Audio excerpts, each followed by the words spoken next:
আপুনি জানে নেকি যে কেঁচা আম খালে কোনটো বেমাৰ নিৰাময় হয়? কোনটো শাক খালে মূৰৰ চুলি সৰি পৰা বন্ধ হৈ যায়? কোনটো জীৱৰ শৰীৰৰ পৰা 50 ধৰণৰ ঔষধ তৈয়াৰ কৰা হয়? ভাৰতৰ কোনখন ৰাজ্যত সোণৰ খনি আছে? আৰু ভাৰতৰ কোনখন ৰাজ্যত সৰ্বাধিক হাতী আছে?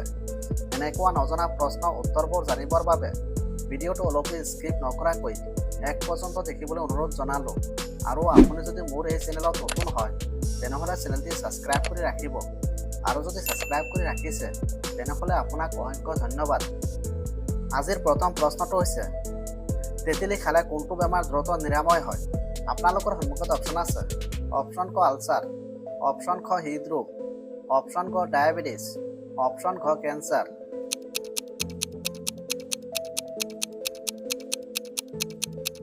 ইয়াৰ সঠিক উত্তৰটো হ'ব অপশ্যন খ হৃদৰোগ। কোনটো জীৱৰ শৰীৰৰ পৰা 50 ধৰণৰ ঔষধ তৈয়াৰ কৰা হয়? আপোনালোকৰ সন্মুখত অপশ্যন আছে। অপশ্যন ক জেলিফিছ, অপশ্যন খ কেঁকুৰা, অপশ্যন ক মাছ, অপশ্যন ঘ সাপ।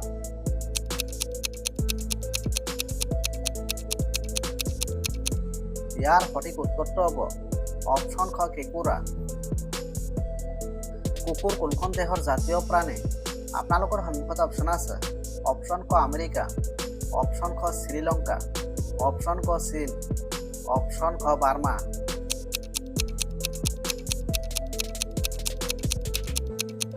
ইয়াৰ সঠিক উত্তৰটো হ'ব অপশ্যন খ বাৰ্মা। মানুহৰ শৰীৰত কিমানটা হাড় থাকে? আপোনালোকৰ সন্মুখত অপশ্যন আছে। অপশ্যন ক 200টা, অপশ্যন ক 206টা, অপশ্যন ক 220টা, অপশ্যন ক 210টা।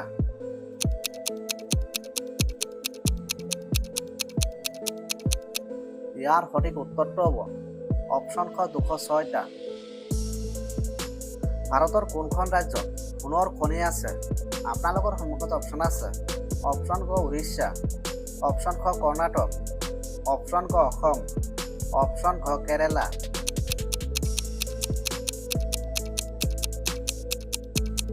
ইয়াৰ সঠিক উত্তৰটো হ'ব অপশ্যন খ কৰ্ণাটক। ৰক্তত অক্সিজেন কোনে বহন কৰে? আপোনালোকৰ সন্মুখত অপশ্যন আছে। অপশ্যন ক হিমোগ্লোবিন, অপশ্যন ক প্লেটলেট, অপশ্যন ক হোৱাইট চেল, অপশ্যন খ প্লাজমা।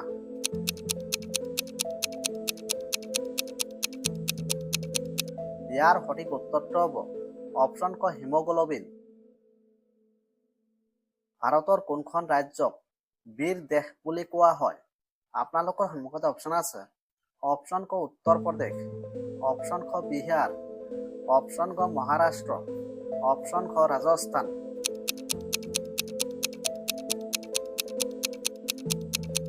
ইয়াৰ সঠিক উত্তৰটো হ'ব অপশ্যন খ ৰাজস্থান। পৃথিৱীৰ আটাইতকৈ ডাঙৰ বিমান বন্দৰটো ক'ত অৱস্থিত? আপোনালোকৰ সন্মুখত অপশ্যন আছে। অপশ্যন ক ভাৰত, অপশ্যন খ চীন, অপশ্যন ক চৌদি আৰৱ, অপশ্যন খ আফ্ৰিকা।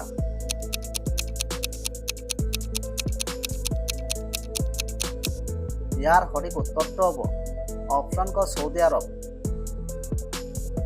কোনটো শাক খালে মূৰৰ চুলি সৰি পৰা বন্ধ হৈ যায়? আপোনালোকৰ সন্মুখত অপশ্যন আছে। অপশ্যন ক পালেং শাক, অপশ্যন খ কোমোৰা শাক, অপশ্যন ক লাই শাক, অপশ্যন খ ভোল শাক।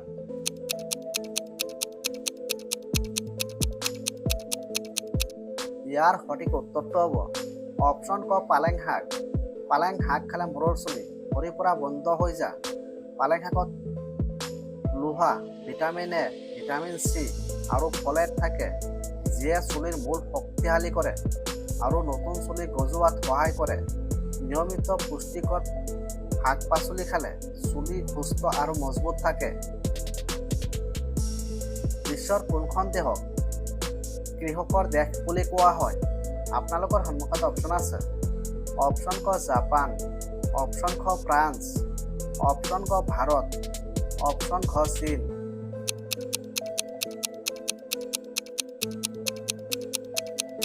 ইয়াৰ সঠিক উত্তৰটো হ'ব অপশ্যন খ ফ্ৰান্স। গছত গজা আটাইতকৈ ডাঙৰ ফল কোনটো?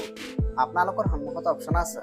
অপশ্যন ক মাটি কঁঠাল, অপশ্যন খ নাৰিকল, অপশ্যন ক কঁঠাল, অপশন খ তৰমুজ,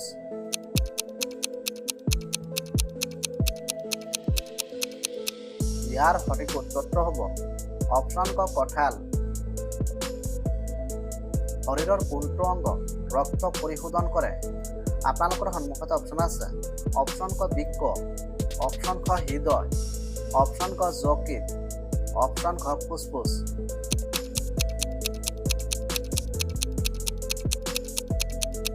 ইয়াৰ সঠিক উত্তৰটো হ'ব অপশন ক বৃক্ক। ভাৰতৰ কোনখন ৰাজ্যত সৰ্বাধিক হাতী আছে?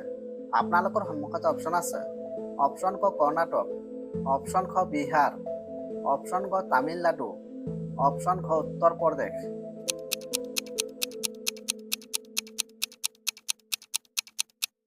ইয়াৰ সঠিক উত্তৰটো হ'ব অপশন ক কৰ্ণাটক। কিমান বছৰ বয়সৰ পিছত মূৰৰ চুলি সৰি পৰা বন্ধ হৈ যায়? আপোনালোকৰ সন্মুখত অপশন আছে অপশন ক 27 বছৰ, অপশন খ 28 বছৰ, অপশন খ 30 বছৰ, অপশন খ 26 বছৰ।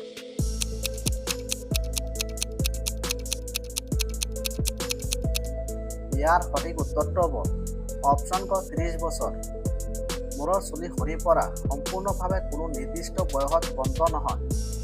সাধাৰণতে 30ৰ পৰা 40 বছৰৰ পিছত বহু মানুহৰ চুলি পাতল হ'বলৈ আৰম্ভ কৰে আৰু বয়স বৃদ্ধি হোৱাৰ লগে লগে চুলি সৰা বা টকালি হোৱাৰ সম্ভাৱনা থাকে।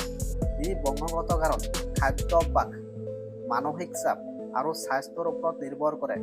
সঠিক যত্ন আৰু পুষ্টিকৰ খাদ্য আৰু স্বাস্থ্যকৰ জীৱনশৈলী চুলি সৰা কিছু পৰিমাণে কমি যাব পাৰে। কোনটো ধাতুৰে ভাৰতত প্ৰথম মুদ্ৰা নিৰ্মিত হৈছিল? আপোনালোকৰ সন্মুখত অপশন আছে অপশন ক তাম, অপশন খ জিং, অপশন ক সোণ, অপশন খ ৰূপ।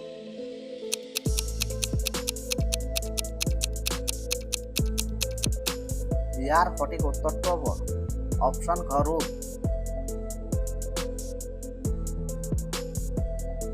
কোনটো চৰাই আগলৈ আৰু পিছলৈ উৰি যাব পাৰে?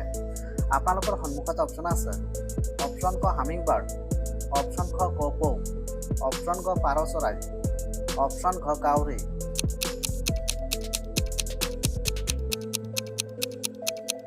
ইয়াৰ সঠিক উত্তৰটো হ'ব অপশন ক হামিং বাৰ্ড।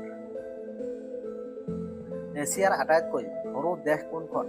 আপোনালোকৰ সন্মুখত অপশন আছে অপশন ক মালদ্বীপ, অপশন খ ভূটান, অপশন খ নেপাল, অপশন খ ভাৰত।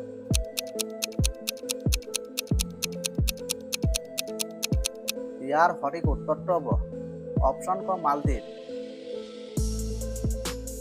কেঁচা আম খালে কোনটো বেমাৰ নিৰাময় হয়?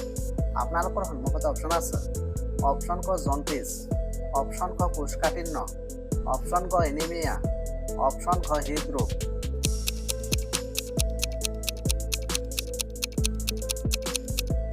ইয়াৰ সঠিক উত্তৰটো হ'ব অপশন খ হৃদৰোগ। কেঁচা আম খালে বিশেষকৈ গৰম দিনত হোৱা হৃদৰোগ, ডিহাইড্ৰেচন, দুৰ্বলতা আৰু বদহজম কমাত সহায় কৰে। ইয়াত প্ৰচুৰ পৰিমাণে ভিটামিন চি, আঁহ আৰু খনিজ পদাৰ্থ থাকে, যিয়ে শৰীৰক সতেজ কৰি ৰাখে আৰু ৰোগ প্ৰতিৰোধ ক্ষমতা বৃদ্ধি কৰে। কেঁচা আমে অতিৰিক্ত ঘামৰ ফলত হোৱা লৱণৰ অভাৱ। নিয়মিত কেঁচা আম খালে পাচন শক্তিশালী হয় আৰু শৰীৰত নতুন শক্তি অনুভৱ হয়। কোন তাৰিখে বিশ্ব কাছ দিৱস পালন কৰা হয়? আপোনালোকৰ সন্মুখত অপশন আছে অপশন ক 23 মে, অপশন ক 14 মে, অপশন ক 30 মে, অপশন খ 1 মে।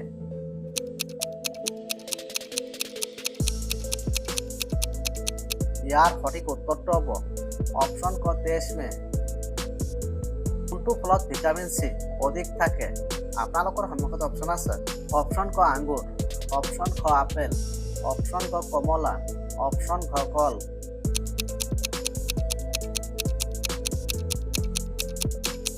ইয়াৰ সঠিক উত্তৰটো হ'ব অপশন খ কমলা।